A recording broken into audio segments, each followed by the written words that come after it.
मैंने मंडी के लिए स्पेशल 100 करोड़ रुपए का पैकेज की घोषणा की है और निश्चित रूप से उसका सबसे अधिक लाभ अगर किसी विधानसभा क्षेत्र को होगा तो पूर्व मुख्यमंत्री श्री जयराम ठाकुर जी के विधानसभा क्षेत्र में होगा और उसमें नुकसान भी काफ़ी हुआ है।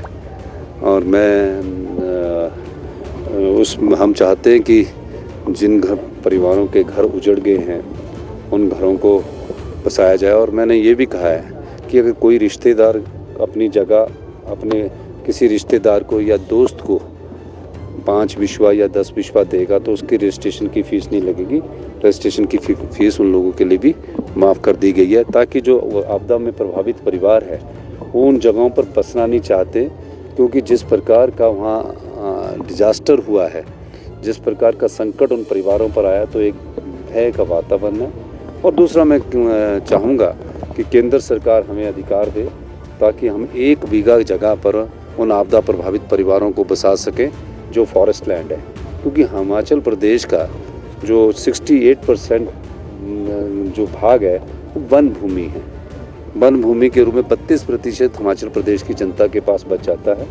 तो फॉरेस्ट में अगर हमें थोड़ा सा भी कानून में ढील देगी, मैं दावे के साथ कह सकता हूँ कि आपदा प्रभावित परिवारों को फॉरेस्ट में जहाँ उन्हें अच्छी जगह लगेगी हम उन्हें 1 बीघा जगह उपलब्ध करवा देंगे। ये अब केंद्र सरकार पर निर्भर करता है और मुझे खुशी है कि माननीय नड्डा जी के नेतृत्व में ये लोग गए थे, पूरी विधानसभा के सदस्य गए थे, चारों सदस्य गए थे, जबकि 2023-24 में आपदा पर ये प्रस्ताव लेकर आए थे और प्रस्ताव पर 3 दिन चर्चा भी की थी और हम आपदा से जूझ रहे थे। हमने सिर्फ 4500 करोड़ रुपए का पैकेज अपने आर्थिक संसाधनों से पेश किया। हम इनसे बार बार प्रार्थना करते रहे आप हमारे साथ भी चलिए, लेकिन ये नहीं गए। और उस समय तो बहुत बड़ी आपदा थी, पूरे प्रदेश में आपदा आई हुई थी और इन्होंने इससे बड़ा और ये किया कि उस समय 23-24 में जब कुल्लू में आपदा आई तो आपदा के प्रस्ताव के बाद इन्होंने वॉकआउट कर दिया। तो वो तो सब लोगों के लिए हित के लिए होता है। तो ये अच्छी बात है कि इस बार नड्डा जी ने इन सबको इकट्ठा करके लेकर गए हैं और ये स्वागत योग्य है। लेकिन अभी तक आपदा का जो स्पेशल रिलीफ पैकेज का हम इंतजार कर रहे हैं। सर, नेता प्रतिपक्ष बोलते हैं कि जो शिफ्ट किया है सीनियर चौक से कॉलेज, उसके ऊपर मैं इस पर कोई टिप्पणी नहीं करना चाहता।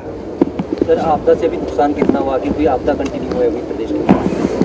देखो, आपदा अभी देखिए, मैंने दिल्ली में भी बात की और केंद्रीय गृह मंत्री जी को जो मैंने आज से कोई 1 महीना पहले जब उनसे मिला था, मैंने उनसे कहा कि ये क्लाउड बस्टिंग हो रही है, ग्लोबल वार्मिंग का असर है। आप देखना कि थोड़े समय बाद उत्तराखंड में भी होगा, हिमालय रीजन में होगा। मुझे नहीं पता था, उसके बाद उत्तराखंड में हुआ और पिछले दिनों किश्तवाड़ में हुआ। तो मैं धन्यवाद भी करना चाहूँगा कि उन्होंने एक टीम साइंटिस्ट की भेजी जिसमें IIT रुड़की के लोग थे, एनवायरमेंटलिस्ट थे, साइंटिस्ट थे, इन सब को भेजकर उन्होंने एक स्टडी किया है और खुशी इस बात की इस दिशा में उन्होंने सोचना शुरू किया और मेरे सामने ही उन्होंने अपने होम सेक्रेटरी को फ़ोन किया कि इसको आप करिए। तो ये अच्छी बात है।